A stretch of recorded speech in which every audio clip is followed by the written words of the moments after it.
Bienvenue à la vidéo où on fait un exemple sur comment tracer un graphique. C'est le deuxième cours du graphique, donc il n'y a pas vraiment de note de cours, c'est juste plutôt un exemple qu'on fera ensemble. Avant de commencer, par contre, je voulais juste dire un gros merci à tous ceux et celles, oh mon Dieu, à tous ceux et celles qui sont, aïe aïe aïe aïe aïe, désolée, je suis populaire, mon Dieu. Donc, comme je disais, je suis très reconnaissante du fait que il y a plusieurs d'entre vous qui sont abonnés à ma chaîne YouTube. En fait, il y en a plus que 100. Donc, merci pour ça.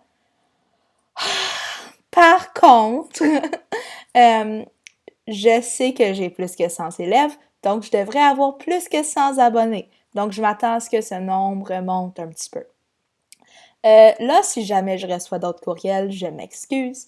Ça va peut-être me déconcentrer un petit peu, mais je vais essayer que c'est pas le cas. Donc ici, j'ai juste un exemple. Ce que vous pouvez faire, tout le monde, vous pouvez prendre votre cahier de notes de cours, une feuille, comme vous voulez, sur Notability, mais on va juste faire cet exemple-là ensemble. Donc, un réparateur de climatiseur demande un montant de 40 $ pour son déplacement, puis 25 $ par heure de travail. Trace le graphique représentant cette situation.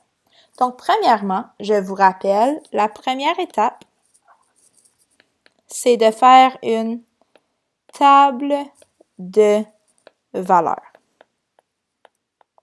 Donc, ce que je vais faire, c'est je vais tracer ma table de valeurs. Je vous rappelle, le rang va en haut, le terme va en bas. Et là, je me demande le rang, ça représente quoi dans cette situation-là? Donc ici, je sais qu'il demande 40 $ pour son déplacement et 25 $ à chaque heure. Donc mon rang va être le nombre d'heures qu'il travaille, parce que ça fait en sorte que mon coût va monter. Donc 1 heure de travail, 2 heures, 3 heures, 4 heures et je peux faire mes 3 petits points. Donc là, si je regarde ça, après 1 heure de travail, il a payé 40 $ pour son déplacement et 25 $ de plus pour l'heure de travail. Donc, en tout, il a payé 65 $. Pour la deuxième heure de travail, c'est 25 $ de plus. Donc, il est maintenant rendu à 90. Pour une troisième heure de travail, encore une fois, c'est 25 $ de plus. Donc, il est maintenant rendu à 115. Pour la quatrième heure de travail, c'est 25 $ de plus.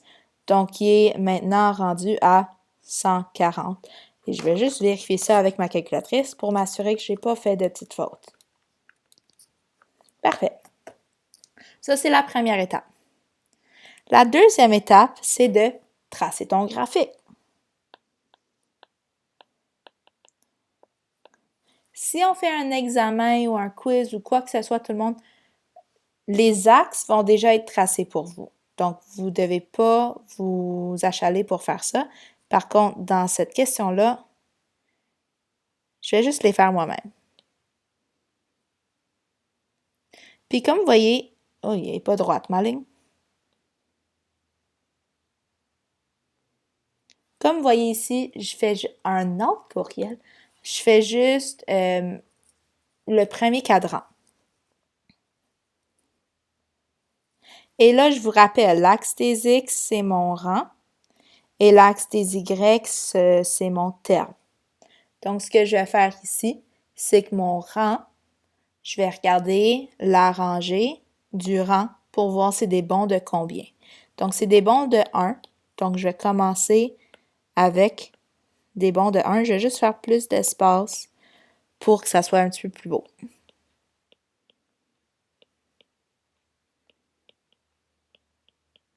Encore une fois, ça ne doit pas être parfait, mais dans un examen, cette partie-là serait faite pour vous. Il faudrait juste rajouter les nombres. Là, ce que je vais faire dans l'axe des Y, c'est que je vais regarder c'est des bons de combien. Donc, c'est un bon de plus 25 à chaque fois.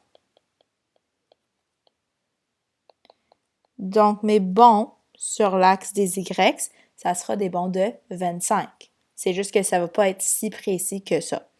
Donc, je vais faire mes lignes. Encore une fois, je fais de mon mieux, là, c'est pas parfait. Mais je fais des bonds de 25. 50, 75, oups, 100, 125, 150, 175, 200. Et là, je vous rappelle que ça, cette rangée-là, cette colonne-là, c'est le point 1,65. Donc, je vais aller placer le point 1,65. Encore une fois, c'est environ. Donc, c'est comme environ ici, sur mon graphique. Le deuxième point, c'est le point 2,90. 2,90, ça sera un petit peu plus bas, environ là. Le prochain point, c'est le point 315.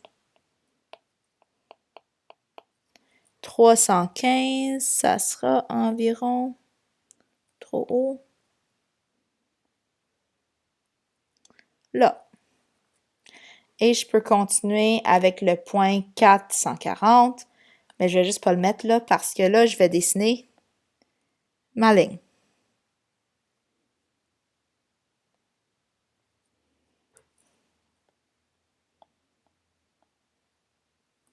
Et donc, cette ligne-là, cette droite-là, elle représente ma suite.